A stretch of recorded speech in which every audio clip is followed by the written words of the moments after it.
Sí, claro, bueno, en principio el placer y el agradecimiento de tu invitación, siempre es un gusto encontrarme contigo. Y sí, tiene un vínculo directo con aquel trabajo que junto a Víctor Pisichillo realizamos, Un italiano en la familia, de los Apeninos a Paysandú, porque ese libro, que tenía mucha información sobre la presencia italiana en distintos planos de la sociedad sanducera, tenía mucha carga informativa, y yo le había planteado a Víctor la posibilidad de incorporarle un personaje ficcionado, de un italiano como otros tantos, que contara sus desventuras del otro lado del mundo. Ese personaje llevaba por nombre Giacomo, que en definitiva era mi primer acercamiento con mi tatarabuelo paterno, y por el otoño del 17 comencé a trabajar en esos textos, que terminan incorporándose a aquel trabajo publicado en septiembre del año pasado, que fue presentado en Matera en oportunidad de ser esta ciudad denominada como Ciudad Cultural de Europa. Y también tuve el placer de conocer, ya era mi segundo viaje a Italia, pero de conocer el pueblo de mi tatarabuelo en el lago de Como, en un pueblito que lleva el nombre de Lierna, y ahí avanzar un poquito más con temas vinculados al pasado de familia. Yo seguí escribiendo, siempre estoy rayando cosas vinculadas a determinados temas relacionados a la historia, y ahí fue cuando en un momento dije, bueno, esto puede tomar vida propia, el personaje puede tener, creo que es muy válido su recorrido como para reconstruir parte de un pasado, traspasando 5 generaciones. Estamos hablando de mi tatarabuelo, de quien tenía escasa o nula información por un tema cronológico. Mi padre no lo había conocido, yo perdí mucho tiempo. Cuando enfrento ese pasado lo lamento muchísimo, mis charlas con mi abuelo paterno, el padre de mi padre, a quien jamás le pregunté sobre el pasado de familia.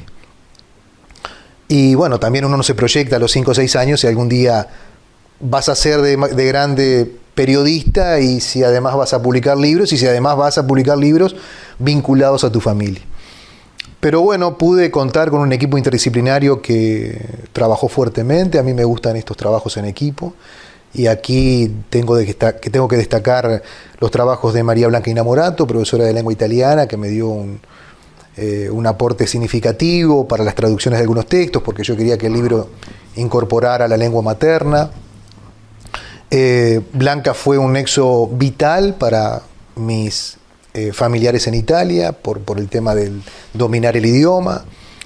Uno de los prólogos lo escribió, yo diría, alguien así como quinta generación de primos, una señora de nombre Franca Panizza Cattaneo, que tiene los 2 apellidos de mi tatarabuelo, quien gentilmente, además de escribir uno de los prólogos, envió un volumen importante de material historiográfico del pueblo, que me permitió contextualizar los años de niñez y de adolescencia de mi tatarabuelo.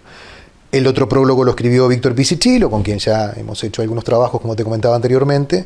El epílogo estuvo a cargo de Dani Silveira Fiure, que es director de la Escuela Técnica de UTU de Guichón. Después Liliana Gross tuvo a cargo también algunas correcciones de estilo y de la parte literaria, con un aporte significativamente importante.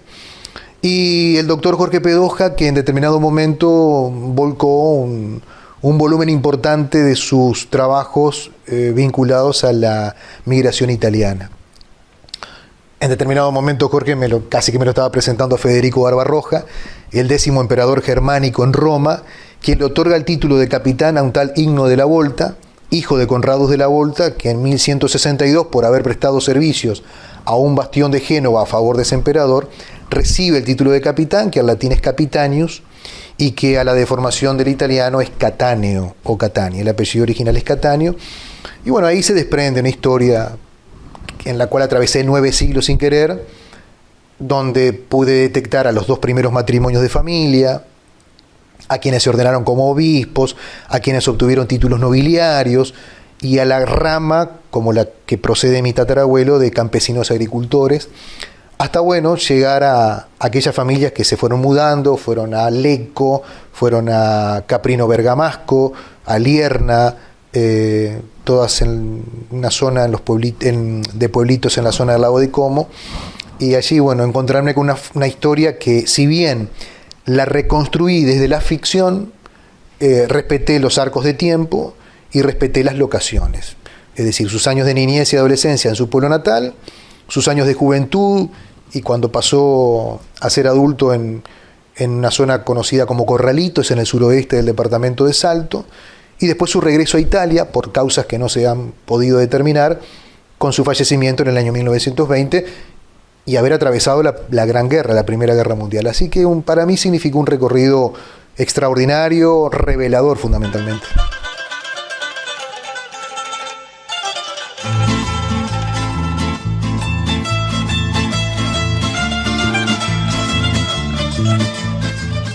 ¿Cómo se da la llegada de tus antepasados acá a nuestro país y sobre todo a Salto? Bueno, se estaba formando, según pude constatar y verificar, una colonia de lierneses, aunque la aparición de mi tatarabuelo se da mucho antes. Italia venía con todo el proceso de la unificación, finales de 1860, las políticas agroalimentarias habían cambiado, y de la noche a la mañana, afectados particularmente los campesinos agricultores, se encontraron con que no tenían un trozo de pan para comer. Entonces, bueno, las primeras migraciones se dieron en el entorno a Italia, a los países del propio contexto europeo. Algunos viajaron a Australia, otros a Estados Unidos, otros a Centroamérica, y este grupo de personas, bueno, llegaron al Río de la Plata, ingresaron por el puerto de Buenos Aires. En el caso de mi tatarabuelo, trepó las provincias de Buenos Aires y Entre Ríos, cruzó a la altura de Concordia y se instaló en ese paraje que originalmente formaba parte de los campos de la estancia Corralitos, una estancia gigantesca de 40.000 hectáreas, y allí sobre la desembocadura del Daymán, sobre el río Uruguay, en un lugar conocido por el nombre de Las Huayacas, es donde se instala, forma familia, tiene 7 hijos, y bueno, por causas que no se han podido establecer, él se vuelve a su pueblo natal, como te comentaba. Yo creo que esta historia, ojalá, puede ser muy osado lo que digo, que sea un libro de manual de búsqueda, pero todo aquel que está intentando reconstruir su árbol genealógico, ahí da pistas de cómo hacer el camino, cómo hacer el recorrido. Yo además hice un relevamiento de las 6 escuelas rurales de la zona para constatar aquello que algunos adultos me decían, familiares. Mirá que acá levantás una piedra y aparece un Catáneo o un Catáneo. Entonces, bueno, creí conveniente consultar a los maestros directores, a los registros de matrícula, en la escuela 24 de Corralitos, de 34 de Termas de Daymán, de 72 Parada Daymán, ya en territorio sanducero, 79 de San Mauricio, también en Paysandú, y 93 del Chircal, en el departamento de Salto. Y bueno, efectivamente pude constatar que la familia se había desparramado y que en esos lugares, esos parajes y esos centros educativos hubo en distintos arcos de tiempo niños o niñas portando el apellido.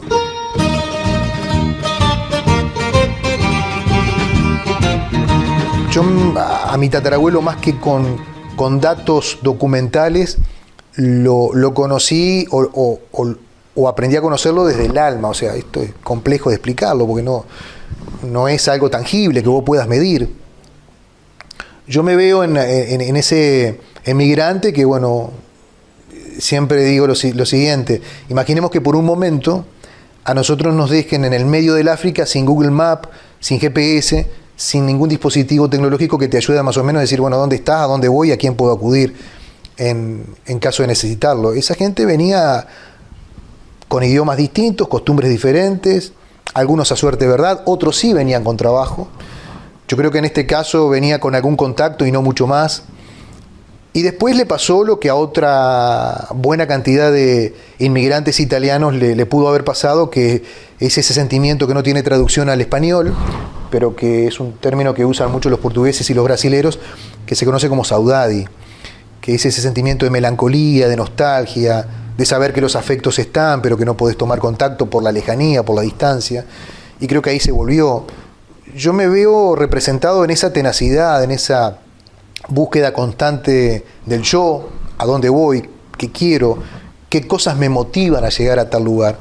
Eso me movilizó mucho y me entendió a comprender cosas que me ocurren sí en el presente, mirando en ese pasado, ¿no? Con el relato de algún primo de mi padre, algún tío viejo, algún familiar lejano. De hecho, Estuve entrevistando a unas 50 personas, entre familiares directos e indirectos, y fue una búsqueda intensa. Algunos nunca supieron de quién se trataba, de quién era el personaje. Otros tenían una vaga información de lo que había hecho o quién había sido. Y por eso digo que me apasionó, me atrapó muchísimo el recorrido y después en el imaginar cómo fue en distintos arcos de tiempo el pasaje en la historia de este personaje.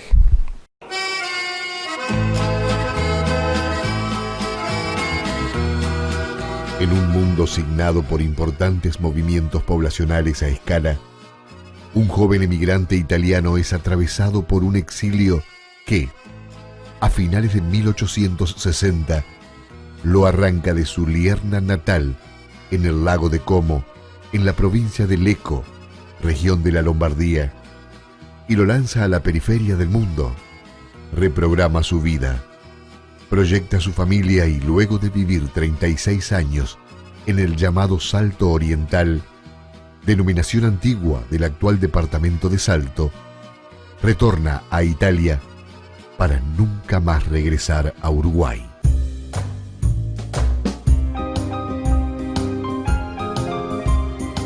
La obra Giacomo Retorno sin regreso, una historia, dos banderas, revela un extraordinario recorrido de vida de un emigrante italiano que caminó sus pasos más allá de sus posibilidades. 5 generaciones más tarde, Ricardo Catani Barcia, tataranieto de Giacomo, tras una investigación de más de 3 años, reconstruye parte de una apasionante historia y rinde un profundo, humilde y sincero homenaje a su antepasado familiar. La novela, de corte histórico, honra un fantástico legado de enseñanzas y aprendizajes, en un emocionante relato en cual conviven el exilio, el desarraigo, el dolor, la esperanza y los sueños de quien vivió sus años con la intriga y la ilusión que despierta el deseo, el ferviente deseo de superación. ¿Cuánto tiempo te llevó todo este trabajo de recopilación histórica, de la escritura misma del libro, de poder llegar a la impresión, a publicación? Estamos hablando de un tiempo importante. Sí, porque yo comencé, como te decía, en el otoño del 17, cuando estábamos rayando la ruta de viaje del libro anterior. En este caso, como en otros tantos, yo realicé toda la cadena productiva del material, porque además del trabajo de campo, la escritura, el relevamiento, las entrevistas, los viajes, la bibliografía consultada, las fuentes consultadas, viajes a Montevideo, a Buenos Aires, consultar el Archivo General de la Nación Argentina, el Museo del Inmigrante en Buenos Aires, viajes a Concordia, a Salto, 2 viajes a Italia, y para tener una aproximación, ¿no? Esta, como le digo a algunos familiares, esta es mi historia con mi tatarabuelo. 2 viajes a Italia por este libro. Anteriormente fue una aproximación que tuve, no por el libro, pero me permitió tomar un contacto, sí, con lo que era la esencia de quien en algún momento partió, es decir, comprender del otro lado del Atlántico cómo era aquello de cómo se vivía el exilio. Y ya después, en el segundo viaje, sí, tomar contacto, ir al lugar, al pueblo, a la parroquia, al cementerio, ser recibido por el síndaco del pueblo. De hecho, el libro tiene los auspicios de la Comune de Lierna, que es algo así como un municipio aquí en nuestro territorio político. Y ya de lleno comprender un poquito más, ¿no?, esos recorridos, pero conectándolo con el pasado familiar. Lo mismo Buenos Aires. Lo mismo Buenos Aires, ahí tuve un contacto tal vez más, ¿cómo explicarlo? Más directo, porque ahí tengo una prima hermana. Gracias a este recorrido conocí a esta prima hermana, que sabía de su existencia, pero no sabía, que nunca la había visto. Y la querida Virginia, que es hija de un hermano de papá,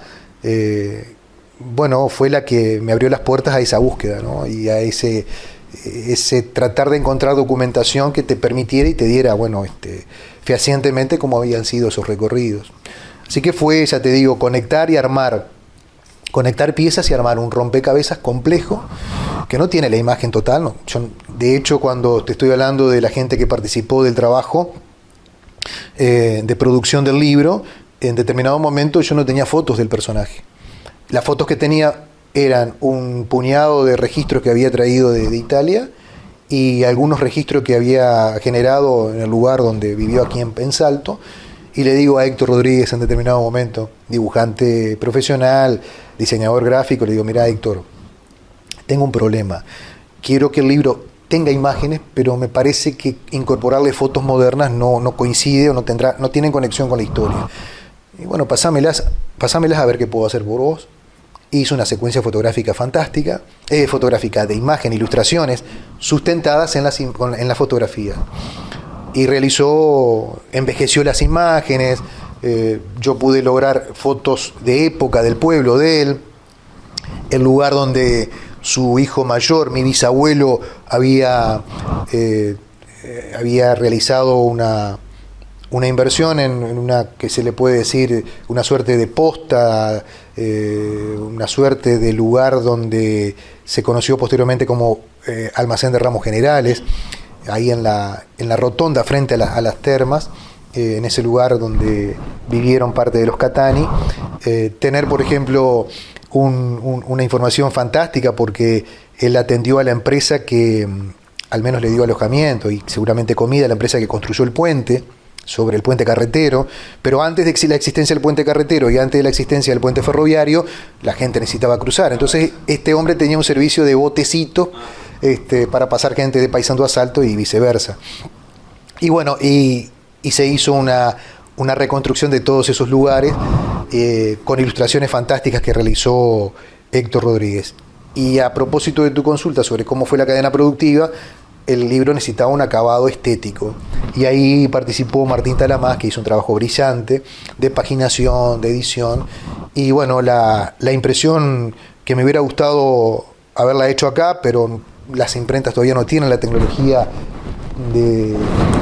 no recuerdo bien técnicamente cuál es la definición de sellado y de cosido que la hacen para que el libro tenga mayor durabilidad en el tiempo. Y bueno, una vez más lo hice con la gente de Tradinco, de Ediciones Cruz del Sur de Montevideo, que hizo un trabajo fantástico, como siempre lo ha hecho, en una oportunidad que he requerido sus servicios. Volare, oh, cantare, oh, nel blu dipinto di blu, felice di stare lassù. Y tu viejo, que cuando le planteaste la idea... No sabía nada, no conocía a nadie, mirá, no tengo idea de qué, ni de quién fue, ni dónde estuvo, ni... Entonces por allí me encontré con mi madrina, la esposa de mi tío, mi padrino, quien ya no vive, y alguna cosa pude reconstruir, alguna otra cosa por un primo hermano de papá, que por el año 2000 me encuentro por casualidad, yo estaba en el canal trabajando, y a raíz de una entrevista, termina la entrevista y él me dice, pero vos de qué rama de los Catani sos. Bueno, le dije que yo era hijo de Ernesto, y dice, sí, de Cadé.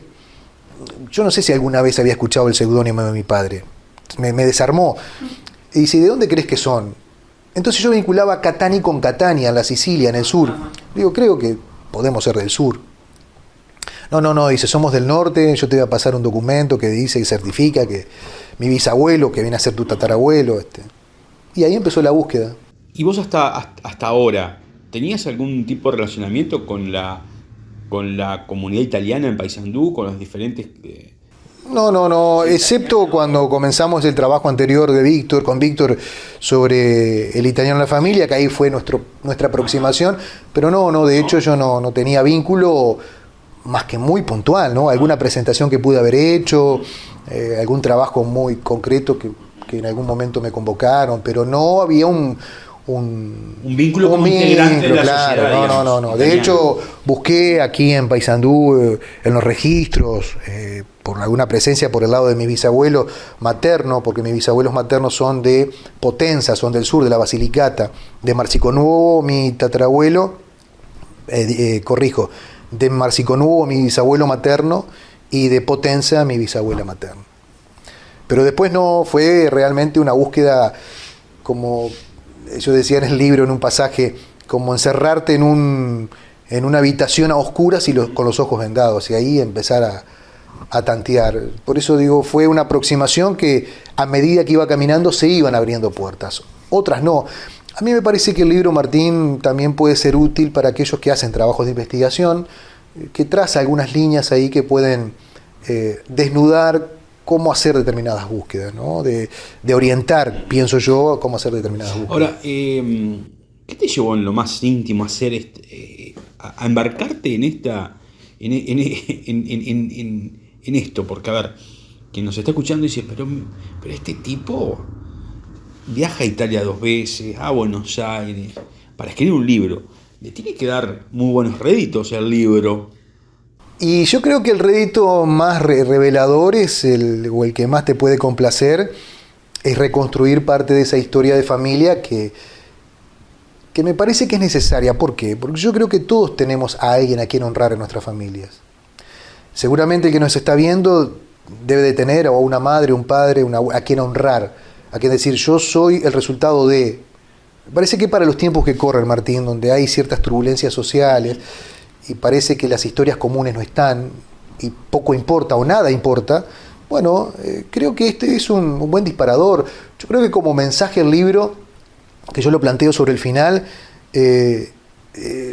dice lo siguiente: ¿qué hubiese pasado si imaginemos por un instante una gigantesca biblioteca universal donde existiera un casillero con las memorias, 3-4 hojas de los 7.800 millones que tiene la población hoy?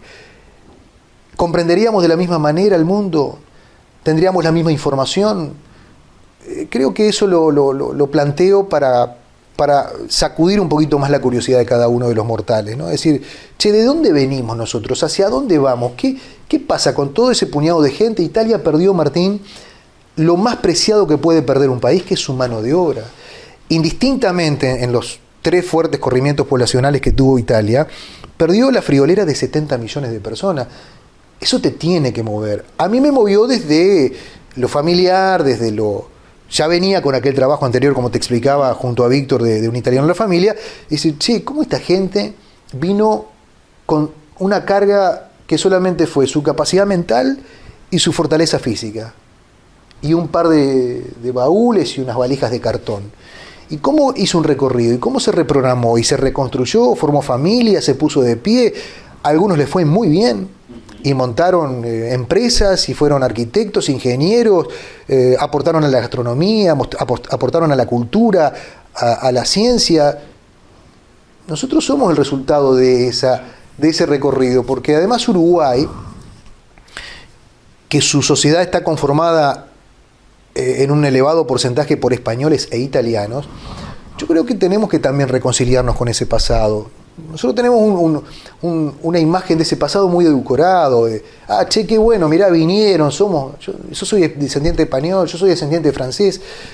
Bueno, yo creo que yo me sentí, no sé si en la obligación o en la responsabilidad, de agradecer a esa corriente o a esa parte de la familia que, bueno, gracias a ese personaje hoy estoy aquí y puedo contar esto.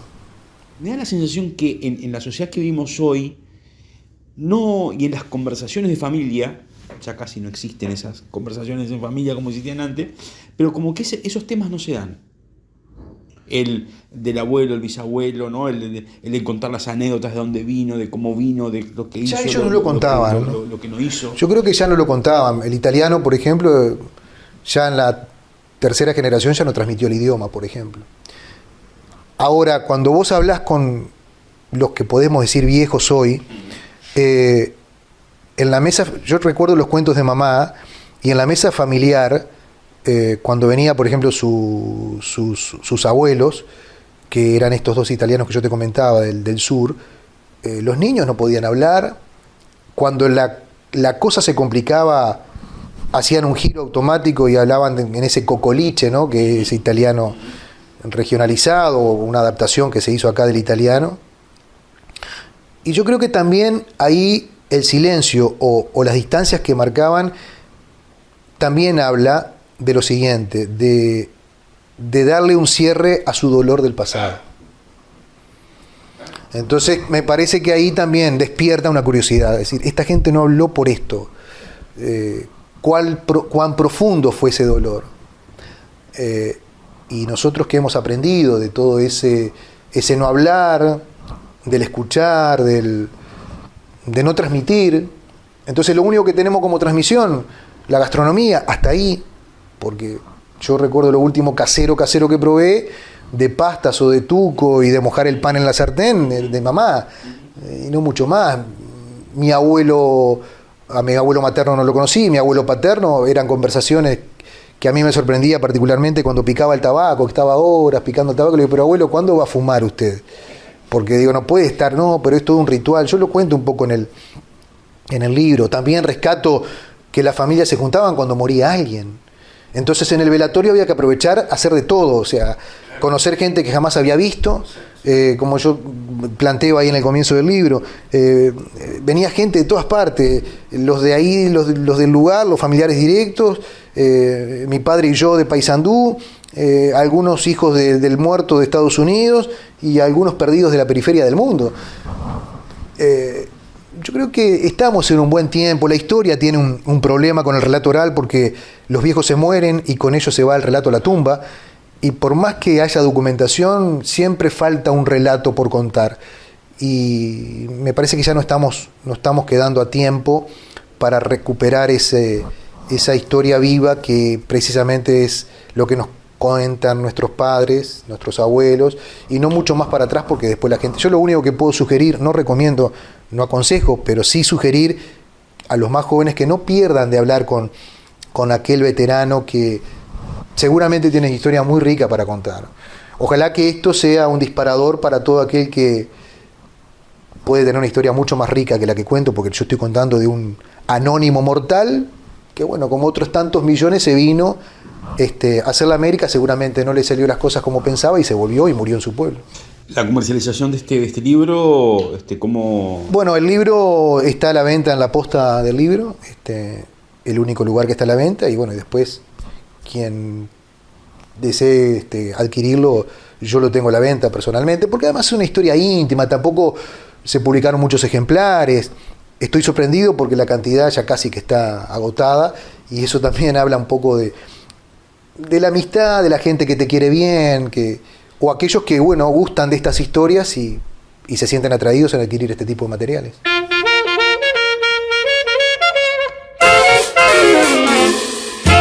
Porte cazzuna con un stemma a rete, una cupulella che vi si era alzata.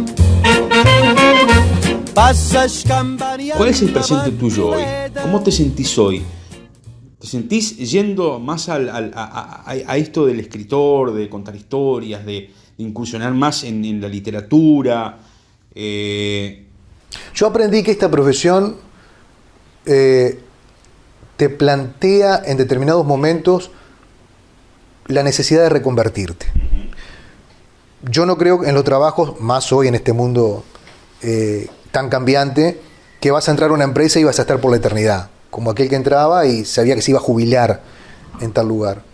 A mí me toma en un momento de ciertas maduraciones que, bueno, llevan a incorporar determinadas cosas para hacer esa reconversión que no te aleja del periodismo. A mí no me aleja del periodismo. No estoy haciendo televisión, no estoy haciendo radio, no. No sé si algún día voy a volver, no lo sé.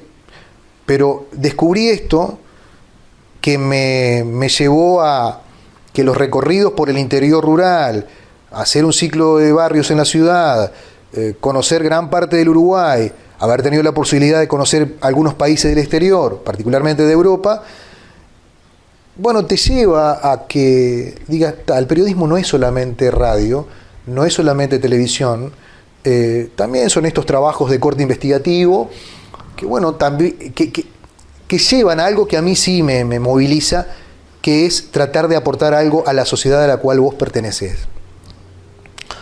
Como modo de evolución, probablemente, pero creo que todos cumplimos un rol político. El médico, la maestra, el profesor, el docente, el bombero, el policía, el periodista. Bueno, ¿qué hace el periodismo para ayudar a construir una mejor sociedad? Y estoy parado ahí en ese momento, en este momento de mi vida. Aunque siempre lo estuve, pero tal vez hoy con mayor madurez.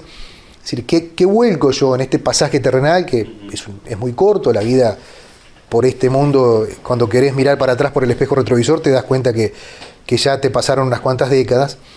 Y hoy me veo en este lugar de reconvertirme, de agradecer, porque también